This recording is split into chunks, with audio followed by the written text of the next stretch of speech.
story. This is my version. I'll correct him later. Yes. Well, you correct anybody you want to. Okay. There's certain parts we'll leave out. You know, if we didn't want you to talk, we wouldn't have given you a microphone. I don't know why I have a fucking microphone right now. Yes. Yes, you're right. You don't. Anyway, but I can hand you one. Okay, quickly, just to throw this together. Marty had the concept. He was in another band, and he got out of that band, and he wanted to really have a true Southern rock band.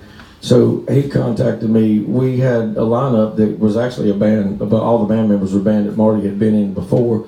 And one by one, when you start trying to climb a mountain or take on the world, you find out that everybody's not in it to win it. You know, everybody's got a different way that they want it. And people fall off by the wayside. It happens. And, you know, the person that we added, of all the band members that are in here now, and I'll go in order, and if I mess up, correct me, we had an opportunity to pick up this young man back here on the keyboards. They said, you know, Johnny Webb is, you know, and I didn't know Johnny really well. We grew up, 15 miles apart, but really didn't know each other. And I said, they called me. I still lived in Nashville at the time, and they said, well, we got a chance to get Johnny Webb. I just want to know what you think. And I said, you hadn't got him yet? Call his ass and tell him he's in. And we did, and it was one of the greatest things we've ever done, because this is one of the finest people on the planet right here. An absolute talented artist, musician, and one of the best people you'll ever meet. And we're just thankful to have him. Johnny, you've been in how long now? 8 years. 8 years. So Johnny's been with us for a while. And then, you know, things happen, and you know, people go, and we had some guitar players and some bass players, and we won't get personal, and we had an opportunity to pick up this young man over here, Jim Bolt. And Jim Bolt thought I was the biggest asshole in the world when we met. Funny story. Funny story. I don't mean to hold this up, but Preacher Stone's playing at a bar down the road, and like, let's go watch them. You know, this would be great. I was there this night. Yeah, no, yeah, I can validate. And here comes Ronnie, or like this freaking BMW comes flying into the damn parking lot, and the dude jumps out. I'm like, oh, that's the singer, and he just goes blowing right by me into the building. I'm like, does he not know who the fuck I am? What an asshole. And no, I mean, we were into my first gig with these guys was at Throttle Fest in Myrtle Beach. We had 6 days together. Didn't really know them. And I told him after about 2 days, I said, I've never been so wrong about a person a day in my life, because Ronnie Riddle's one of the best dudes you'll ever meet. He just happened to be having a fucking bad day. Love you, buddy. Well, we had guitar players, and you know, and there's a lot of egos. And the thing I'll say about this bunch, I mean, I'm surrounded. I'm just fortunate to be surrounded by some of the most talented people that I've seen. And everybody's real cool with what they do, and they're real comfortable with who they are, and it's not a big deal. And you know, nobody's in it for them, and that was the beauty. We systematically got those people out, and we replaced one guitar player with another guitar player, and then you know, it was just bad. I mean, it was the most unhappy person I've ever seen. Maybe it was us, I don't know. But anyway, we were at a gig, and Ben had played in a blues band, with Jim. And Ben's at our gigs, and Ben starts coming to our gigs because him and Bolt are real good friends. And I just walked up to Ben one day and went, how long will it take you to work in? Now, Ben would look at me and go, man, the Preacher Stone guys are at our gig. So it made us really nervous. I get a phone call from Marty. Our blues band is on a tour down in South Florida, and I get a phone call from this number, and I'm at the bar drinking, right? I get a phone call from a number. I'm surprised. I don't recognize the phone number, and I answer it, and I said, hello. And it's Marty. He says, hey, man, this is Marty Hill from Preacher Stone. It's like, hey, what's up, dude? He goes, man, I'd like to offer you the gig. I was like, well, let me get home, and we can start working on some stuff. He goes, all right, bye.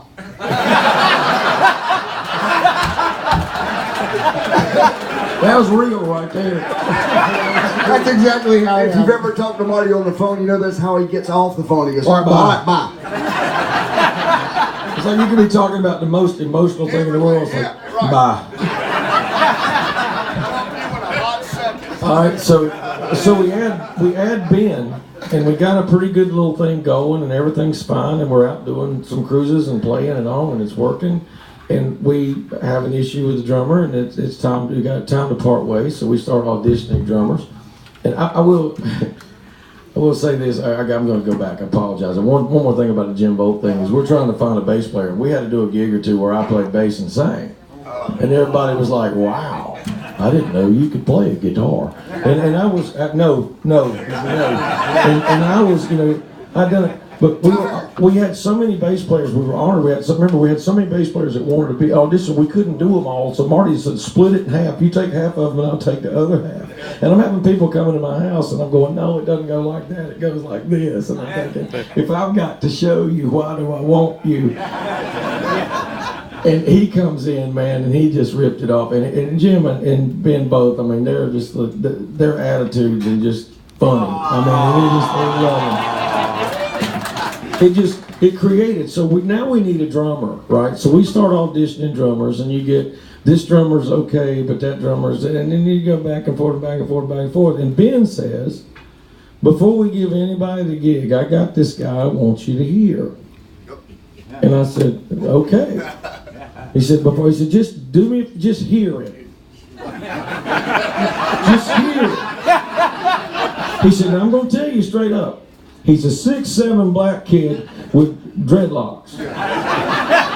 And me and Marty are like, I like it. We just opened up our demographic right there.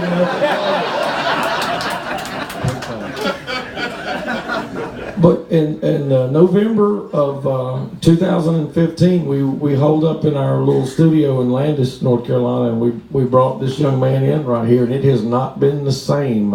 He brings something to it. And he can reach me from back there too. But it has not been the same. And people have come up to us on the boat and said, it's just something different. A guy told me yesterday, he goes, man, I liked y'all before. Actually, I didn't really like y'all before. I mean, I liked you okay. And then I heard you with him, and it's like, oh yeah. And that's how, and you know who you are, Steve. And anyway, but it's just we love each other, and when there's the van. If you could ever do a reality series in our van as we travel down the highway, it would be a hit, but there would be a parental advisory on it. Yeah, a non-disclosure form. Yes, exactly. But anybody else with a question? Because that's, we can talk about it. But is there anything you want to know? We'll play another song, or play another song. What can we do? Can we do proof? Sure. Yeah, man. I want to talk about this. I got a great question from a young lady before. She said, "Do you write lyrics from the inside or the outside?" And I watched that thing. She asked Charlie Starr the same thing. So, I'm in that category. But anyway, I kind of write songs from the character's perspective, and then I edit them from outside the character, and I expose my feelings and our feelings in songs, that things that we feel, because that we are who we are, and if we're honest in a song, then if you feel that way, then we'll make the connection. And to me, a song's got to make you vulnerable, because if you come across as being all cool and all that and all together, people don't relate to that. I had a really good friend of mine by the name of Charlie Myers, who's no longer with us. He passed away.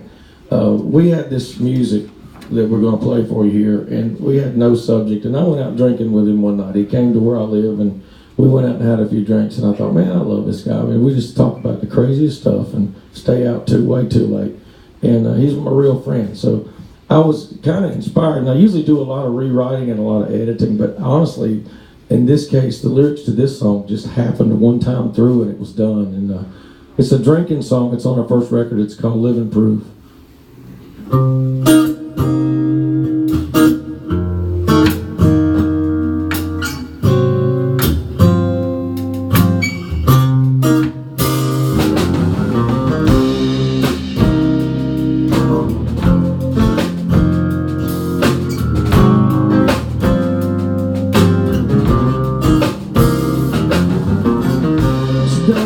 To the past and all the coins that were cast into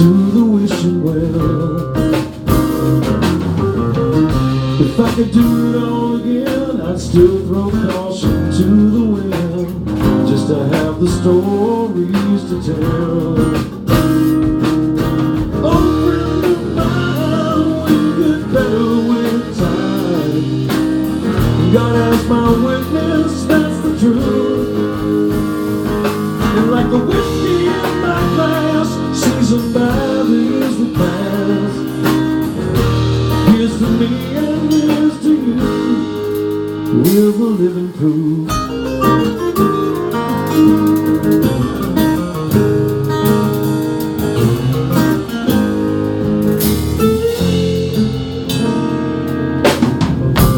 There just ain't no way I should still be here today.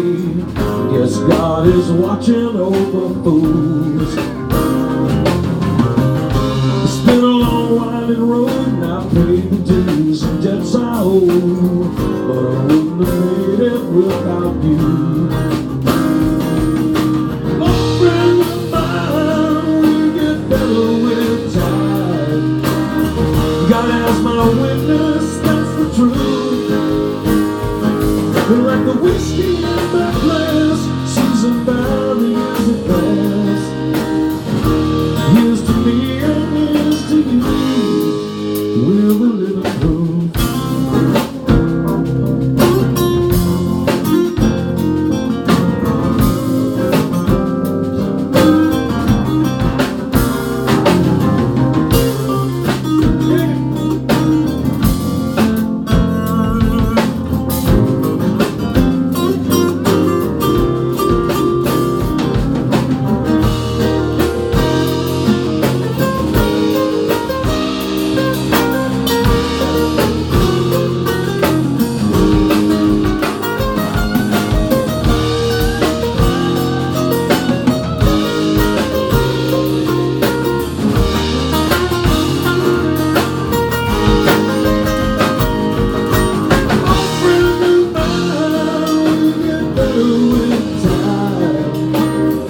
God as my witness, that's the truth. And like the whiskey in my glass, seasoned by the years that pass, here's to me and here's to you. We'll get better with time. God as my witness, that's the truth.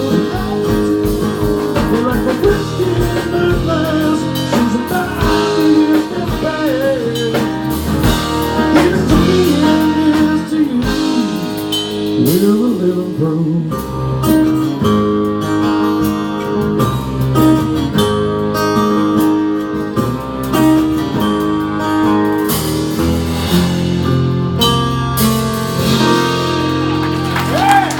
Thank you. Thank you much. That song just sounded, I went out drinking. I'm like, man, I'm a little high, a little drunk, a little drunk, to be honest with you. Not high, just drunk. There's a difference. See, high is illegal, drunk is cool. I was a little drunk. And I was just thinking about my buddy, and about 3 or 4 years later, or 3 years later, he passed away, and it's like now I cannot sing that song without thinking about him. So, there's a moment for you. Let's have a brighter, happier moment. I'm at Marty's house one day. We were trying to write songs, and he goes, I got this idea. He said, I got a lyrical idea. I said, okay. He said, reaching for the nightstand, my fingers reassure me as they wrap around my cold piece of steel. I'm like, okay, how are we going to use this? So, we think about it for a while, and it comes around, and then we get ready to work, and he comes up with that, play that riff, that opening riff for that.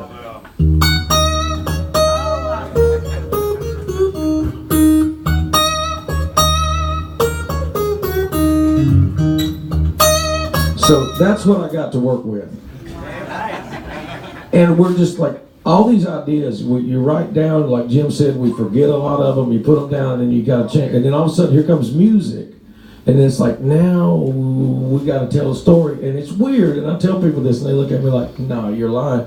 But I hear things in music, when I hear a certain chord progression or a certain series of notes or a certain rhythm, it gives me an idea of what that story should be about. And that's just strange. People always say, which comes first, the lyrics or the chords? Yes. It could be any way. So this is what we put into that. And Marty's a weapons enthusiast. I mean, if you like a gun, he's probably got it. Put it this way, if the world ends, we're all going to Marty's house. That's all I'm saying. Yeah, this is a true story. I just moved into my place, and right next on either side of me had just gotten broken into, and so I was upstairs and heard some rattling and messing around downstairs, and so in the dark reached for my nightstand, and my Colt Series 80 45 was right there. There's nothing that feels reassuring and you need it to feel that thing. And so I came down full cocked and locked, and I was looking around the corner, and there's a guy trying to pry my sliding glass door open. And so I was thinking to myself, come on in. And he skedaddled, something scared him off. But anyway, Ronnie took the little part, and this is the tune. There you go. Yeah, I'd have skedaddled too. Let's play it.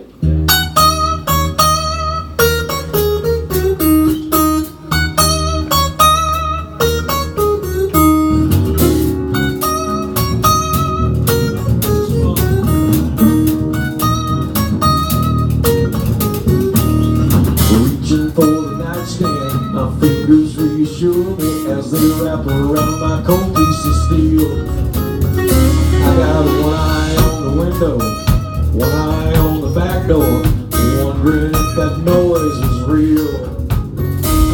Cross me and you'll find I ain't the right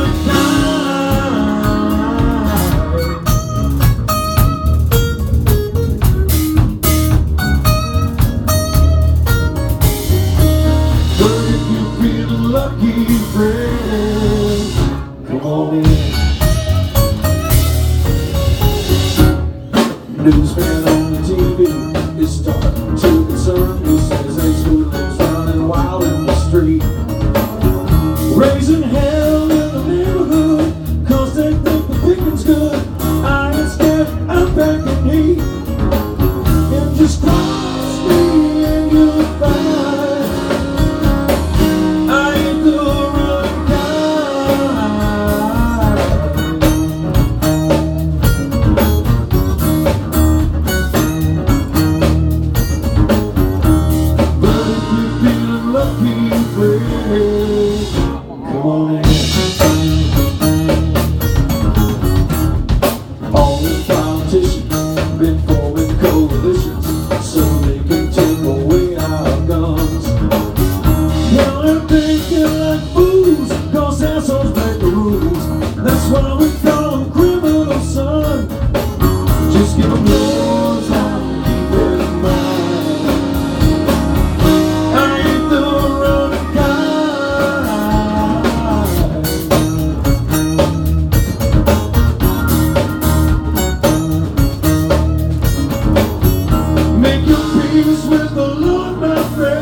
Yes, sir.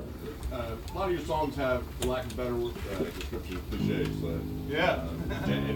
Is that just you talking, you know. What do you mean, I'm sorry. Shit your daddy told you when you was growing up. Yeah, there you go. Yes, there's a lot to be said about a cliche, because if it wasn't true, people wouldn't keep saying it. You know?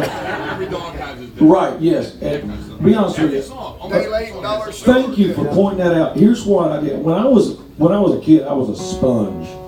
And my dad took pictures for Epic Records, and I got to go to a lot of places and meet a lot of people, and he drug me along, and I got to meet a lot of people, you know, I could name them, whatever, and I would always ask them questions, and I read everything I could, and I read somewhere where Steven Tyler said that if you looked at all the old Aerosmith records, it was SOS, Walk This Way, Same Old Song and Dance, Rats in the Cellar, Toys in the Attic, all these cliches. Those are things that people remember. That's right. And that's why. But yeah, I do it on purpose. We do it on purpose because it's the thing. It's like, I don't even know where I heard "Not Today," but I've been saying it for a while, you know, and I've seen t-shirts that says "Not Today, Satan," or "Not Today," or "Not Today," whatever. They subconsciously stick in and then they just come out. So yeah. I'm gonna kind of add to this and segue slightly. You talk about the cliches and such, and you know, one of the reasons when Marty called me that day, one of the reasons that I agreed to be a part of the band is we had been Preacher Stone fans, and like if We weren't even in the band. we weren't even in the band, but we would go and watch them play, and vice versa. If they were in town not on tour, they would come and watch us play, this and that. The one thing about song lyrics, and the biggest selling factor of why that I was excited to be a part of this group, was the fact that as a fan, when I would go and watch Ronnie play, I would believe every word that came out of his mouth. And his writing style and how he presents these ideas and these feelings, I found myself believing it, and I think that's what makes a great song. And if there's the cliche in there to give you the hook, you know, I think that's Lyrical hook would be. Yeah, no, but back to the asshole thing, I thought he was some kid from Nashville. I had no idea he was from Rowan County. That's pretty much redneck street cred right there. I thought he was some jackass up in Nashville, but yeah, I'm a country singer. And he flew right past me. I was like, kiss my ass, yeah. Nashville punk. He's like, no, I'm from Roco. I live over oh shit. Called Living Yes, sir. Dangerously. Living Dangerously. Yeah. My most influential writers. Swift and admired and felt like they really offered a lot to you in helping your career. I had to walk past my sister's room growing up, and everything. When I walked past the hall, there was things coming out of there like Jackson Browne and Billy Joel and you know, all this different stuff. And then you go up in my room and you're listening to AC/DC and Aerosmith and Thin Lizzy and all this kind of stuff. So like I said earlier, I was just a sponge. To me, Philip Lynot's a god. Philip Lynott is a god. Ronnie Van Zant is a god. And those are probably two of my big influences. Jackson Browne, God, you asked me, I can't. Right now, Jason Isbell, if I ever see him, I'm going to punch that guy in the head. Because he is just fucking wonderful, and I just go, I want to be that so bad, you know. But you know, Jason Isbell is one. It's all people from around, and Steve Earle was one. Yeah. Dan Baird. Dan Baird's another, yeah. All right, we had a question back here. Yes, ma'am. I love you guys. The first time I saw y'all was at a Harley Davidson place in the States. Blindfold Josh. Let him play. Okay, we will. We'll blindfold Josh and let him play in a little bit. Oh, yeah, there you go. I'll tell you what, we're going to be here at 11:30 on Friday night. Skinner's done. I think we could probably do our little medley and let Jonathan play. Yeah. We'll do that. Thank you. 11:30 at Spinnaker on Friday, in here on Friday night. You'll get to see the boy play blindfolded. Is that okay? Yes, sir. How about in that last song, the bass player, don't you want to go, we're all in? Yeah, you goddamn right. Go Tigers. Yes, sir. I've gotten so many damn things, and I watch this. People keep bringing me stuff that they're stealing off the boat. So as long as I can get it off the boat, we're good. Those guys in the white suits are going to be waiting Yeah, for but you. I'm just saying, if y'all would like fall down and fake a seizure, I can get this shit off Saturday. Yes, sir. I'm sorry. I'm curious how each of y'all learned to play by ear, or you have formal training? We can go around and tell everybody that I was the worst musician. I'll start with me. I was the worst musician in the world. My father's a gospel singer, a bass singer and a gospel quartet. That's what he wanted to do. And then he had me and my sister, and the plans changed. But that love of music and that being around and all the family sitting around the piano singing. The funny thing was, I was the absolute most non-talented person ever. In junior and little choir in church, they put me far away from the microphone because I was bad and loud, both together at the same time. And I wanted to be a guitar player. I never wanted to be a singer. I wanted to be a guitar player, and I had no natural talent for guitar, but I did take lessons. And I said this the other day, and I mean this, and I'll try not to choke up when I said this. I had a music theory teacher in high school that had a class full of people that wanted to grow up and be classical musicians and band directors. And he knew that long-haired kid in the back didn't want that. And he came up to me after about the third day, and he said, listen, I know this isn't for you, but you just be quiet and pay attention and act like you care.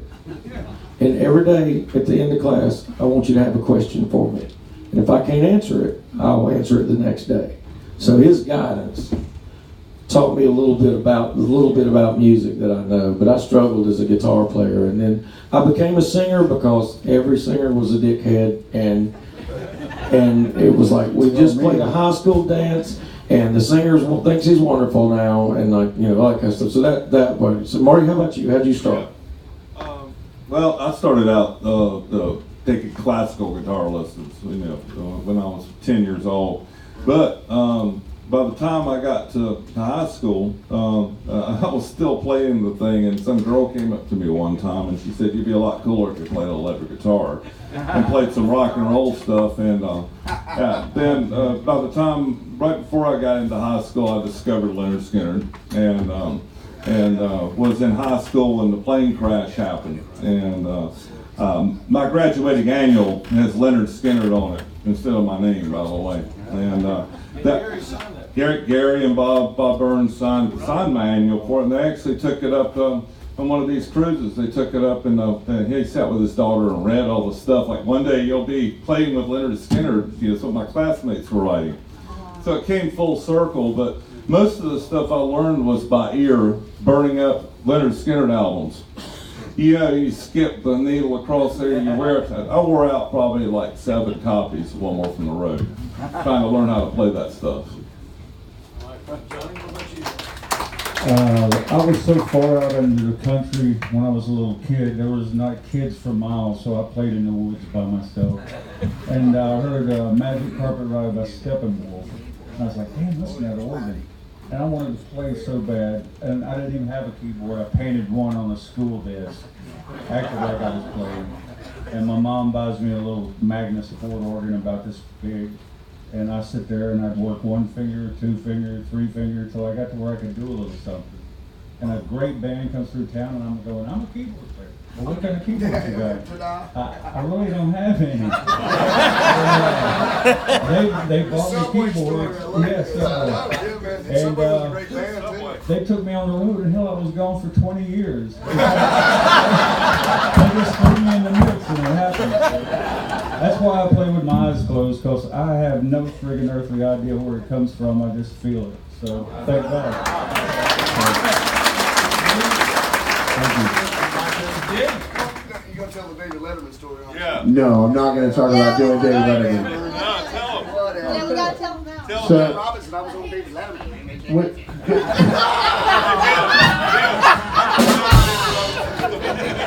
So See how well we all get along. I grew up in Southeast Georgia, and my mom worked 3 jobs.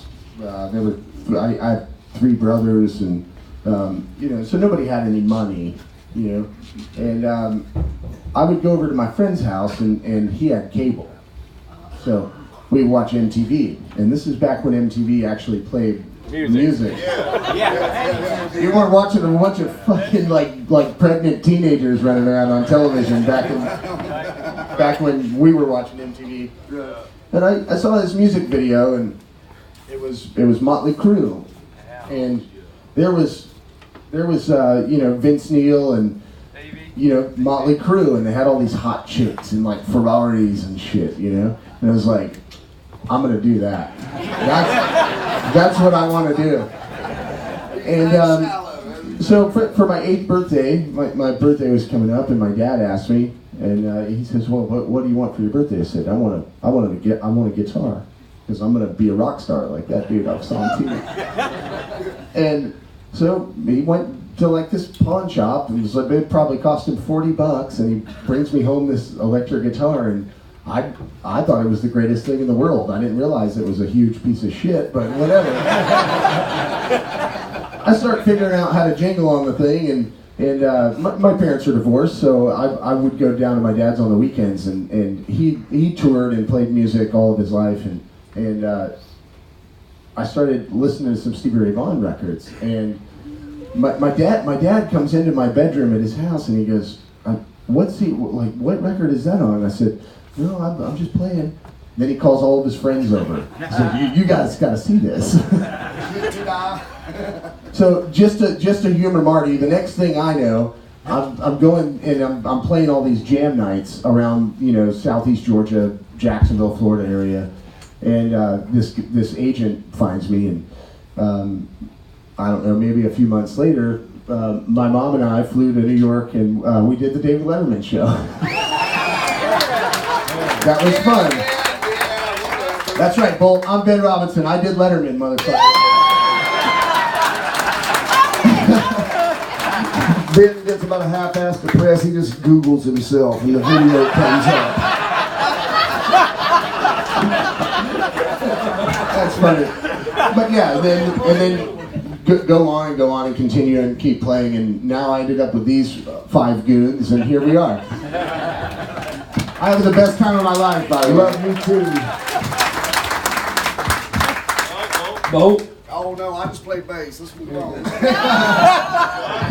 Somebody bring me a beer. Yeah, I want one too. All right, come on, Josh. You're not able to talk about it, Bo? It pains him. It pains him. No. Playing bass guitar. I played piano when everybody was out playing baseball. I played guitar for a little bit, and I wasn't worth a damn at it. And we had a singer when I was like 13 that had a bass and wanted to play and sing, but he couldn't do that shit either. So I was like, "Hey, I know the notes on the neck. Let me borrow the bass, your bass. Let me take your stuff to my house, and and then that was it. Like 83, 84, I guess. Did you ever see the bass again? No, it's mine. It's at a pawn shop in Lenore, North Carolina. I had to pay rent. Okay, I broke another mic stand. Go on, Josh. Josh? Go ahead. Well, You're up, Josh.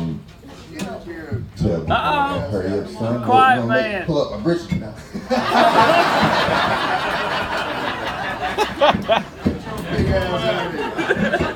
Tall out. Yeah, tall out.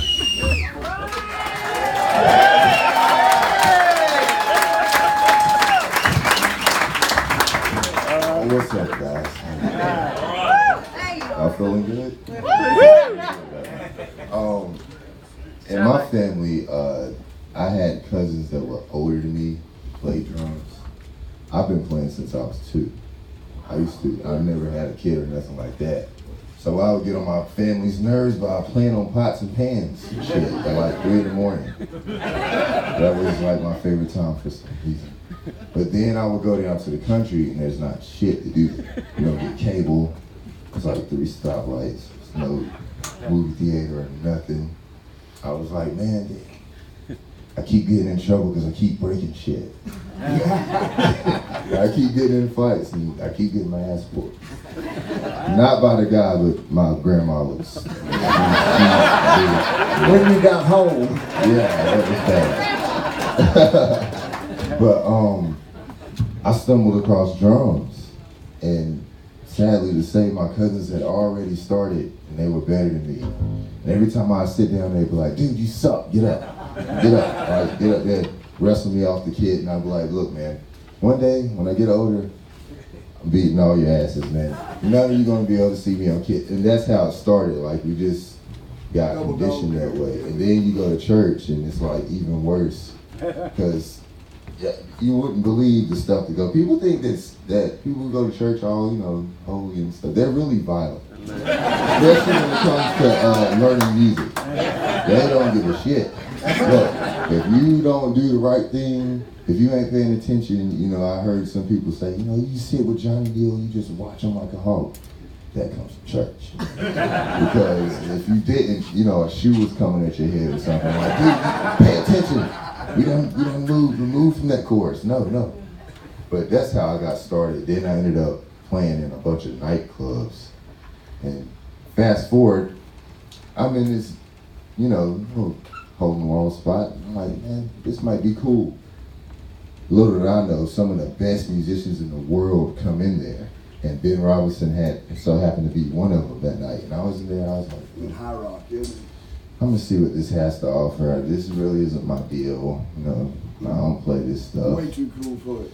Then I came in here, and this dude is fucking like burning it up. I was like, I never heard a guitar like this before, And on the gospel side, guitar isn't our wave. We don't do the solos and stuff. We can't. It's not like that. So I'm listening to this guy, and he's doing all these cool things, and he does a little finger trick on the. I don't know if he's done it, but he does this little finger trick on the guitar, and I was like, dude, that's so fucking cool, man. And in another life, I'm a guitar player. Either way. I seen the video. Yeah. Shut up. It's Josh sitting on the couch at Ben's house, and he's noodling with his guitar, and he's trying, and he goes, fuck. Yeah, it lasts like 7 seconds, and that's exactly what it is. That is my dreams, man. But either way it goes, I'm like, dude, man, you're black. I said, bro, I've never seen anybody play like that ever in my life, bro. You had like some real feel behind what you do. Like I felt what you was doing, man. And he was like, dude, I think that's the best compliment I've had. He was like, dude, he didn't even tell me about that. I didn't know shit about Daniel Letterman until he invited me to do an album of his. He did an album, and he was like, dude, dude, I would like you to come to the studio. This album, man, I think you're gonna like it. And I was like, whatever, man. Everybody always says this shit, and then you call them, and then it's like, oh, I forgot. Well, I'll forget about this shit my damn self. And I come back up to High Rock, and he was like, dude, I told you I had an album I wanted you to be on. And I go and do it. He liked it so much. Little did I know they needed a drummer. And I was like, oh, okay, well, I guess I'll do it. He gave me 3 days to learn 10 songs. He always says it's key. He gave me a whole album list of shit. I'm like, bro, I work. What am I gonna do? I'm like, dude, I got a job, dude. I got to do 10. He's like, dude, just make it work, man. You can do it. I heard you play, man. I'll see you Tuesday. Yeah. So fast forward, man, I'm here today, and dude, I've never seen a better group of people, man. You guys are great.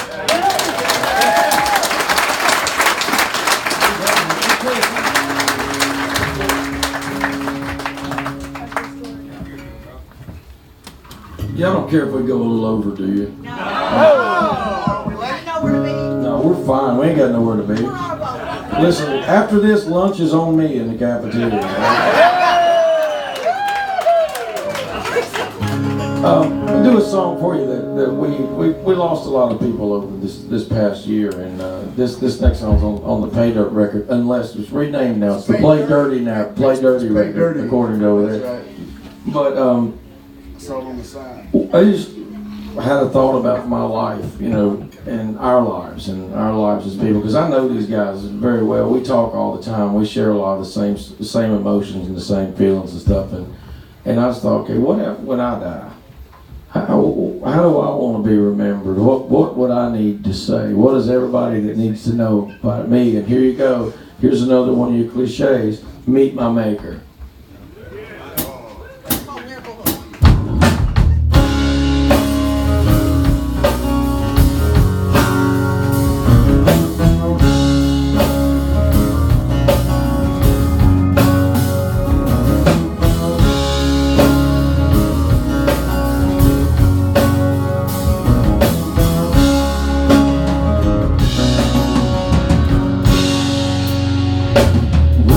days are over, and they lay me down to rest. Don't you shed no tears of sorrow, 'cause I've been truly blessed. I've been truly blessed.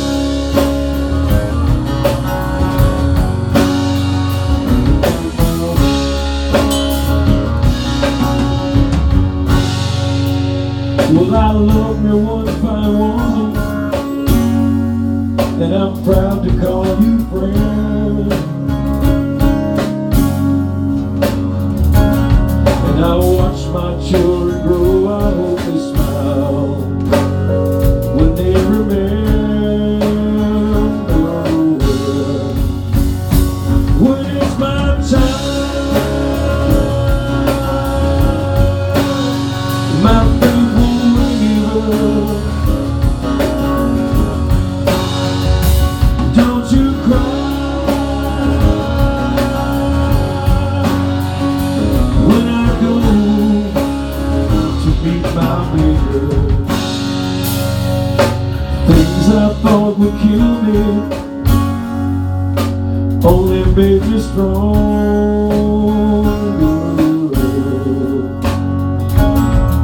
And it would be ungrateful to ask the good Lord for one day longer.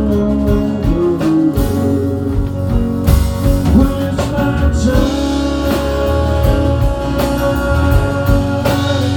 my faith won't waver. Don't you cry when I go to meet my neighbor. All I ever wanted God to know is that I did the best that I could. All I ever wanted Him to say was, boy, you done.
Thank you. Anybody else have a question? Anything? Yes, sir.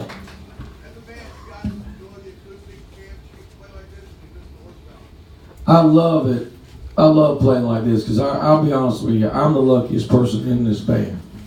Because I always said when I was growing up, I'm going to be in a band where I'm the worst musician. And I'm a decent guitar player myself. My son said it best. He goes, some kids were over one day and I showed them something on the guitar. And one goes, damn, your dad can play guitar. He goes, I thought your dad was a singer. And my son said, when my dad's in a band and he's the worst guitar player, they're kicking ass. And I appreciate that. But for me, no, I enjoy this because they have to, you got to understand, and I'm going to brag on the boys here, they have to change parts. You know, there's a lot of songs that we would have liked to have played for you today that we can't because some things you can do on electric that you cannot do on acoustic. And they're all, we didn't rehearse this. This is not rehearsed. We just said, oh, we're going to, we didn't know when we walked on. Well, I still don't know what we're playing next. I'm working on it. But to hear them reinvent themselves because of whatever, like Marty plays slide at the end of that song, and he didn't play slide there, he played, and like, because of that slide part's not there, that's to cue Josh when the ending comes, so Josh's not sure when the ending comes, so they're all listening and watching and communicating behind me. It's a powerful thing, so to me, I love this. Yeah, and I love being able to sit and talk to you while we do it. There's something naked about it, you know? You can't hide. Like if I make a mistake, you're going to hear it. So I'm going to apologize now for all the mistakes that I've made up until this point. Can we do one more? Yeah. Let's do it. Let's do it. Your hand on the Bible. Is that all right? Okay, we all. Quick story about this one. I'm going to try. I teared up on that last song. I'll be honest with you. What's the hardest part about what you do? Trying to sing when you want to cry? This one, I'm going to get through this. Last year I about broke down on this. I wrote a song for my daughter and Marty's daughter. We have daughters and they're close to the same age and we're dads, and sometimes when your daughters hit teenage years, it's hard to be a dad. It's hard to deal with all these dad things, and it's rough, And so I wanted her to know how I felt, regardless of whether I was dead, gone, away, whatever. I wanted her to know that I was always there for her. Now here's another cliche for you. When you mean something in Landis, North Carolina, you may go with swear to God. But swear to God's so common. It's like, I swear to God, man. I'll kick your ass, I swear to God. That's not really you don't need to worry about that. But when somebody goes, hand on the Bible, dude, you need to think an ass whipping's coming. The only thing deeper than hand on the Bible is pinky swearing. That don't sound good in the song. This is called, yes sir. Song you played. Did you, Marty, or I love the intro, I love the riff, I think it's well done and it's very moving. Thank you so much. We'll talk about we should have done Walk It Dry. That was the biggest challenge for me. If you ever get the Pay Dirt album and listen to Walk It Dry and imagine how I felt when he said, here, write some lyrics to this. That was one of the harder ones. Ronnie, I got a good one. Check it out. Yeah, that's it. But man, it's awesome. But yeah, we love playing acoustic. We love being able to talk to you. And I told you a little bit of story. I would finish the story. Riding with my teenage daughter in the car. There's a song about you on the new record. You know that, right? She said, yeah, Mom told me. And I said, well, would you like to hear it? And she goes, yeah, I guess. She's like her daddy. Whatever. She's like her daddy. I mean, in our house, if somebody goes, hey, Mom, I made straight A's, I'm on the Dean's list, we all go, that's good. You don't get the, oh my God, we're not that family. And I played it for her, put it in and played it. Big moment, because when you play somebody something that you wrote, it's kind of like inviting them into your house to look at your underwear drawer. It's like, hey. So she's looking out the window, and I'm thinking, this is the dumbest thing that I've ever done in my entire life. I think I'm cool, but I'm not 13-year-old cool. I'm burning over there. And she turns and I catch her. I can get through this. She turns and I catch her. She's crying.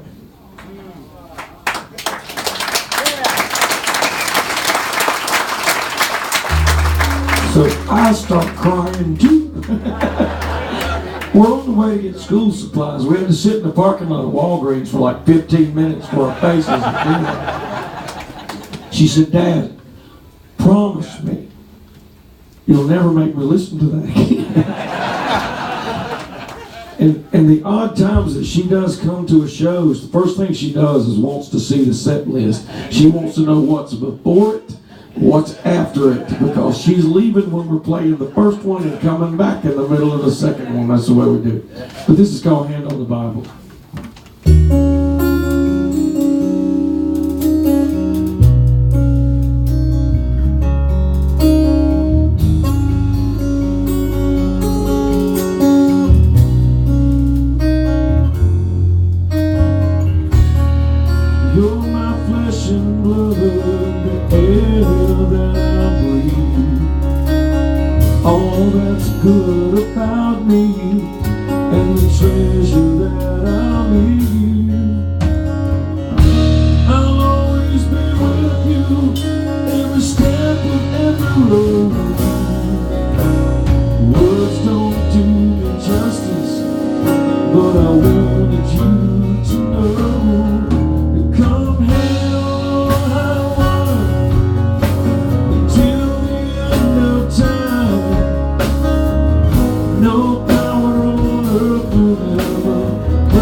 ties that bind.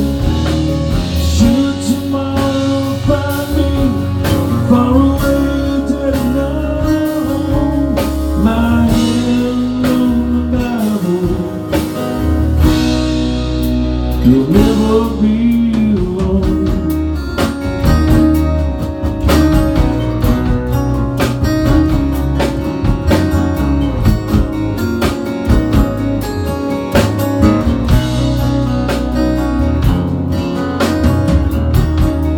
There'll be times when you're feeling so down,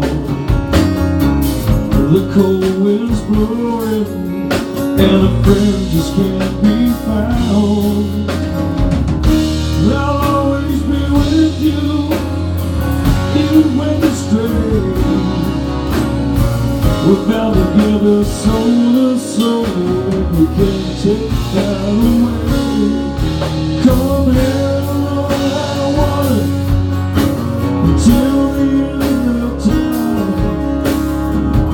No power on earth will ever break the ties we bind. Should tomorrow find me far away, dead and alone, my hand on the Bible, you'll never be alone. Every night when I laid you down to sleep, well, I pray the Lord your soul to keep, and the promise from me, yeah.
Never be alone.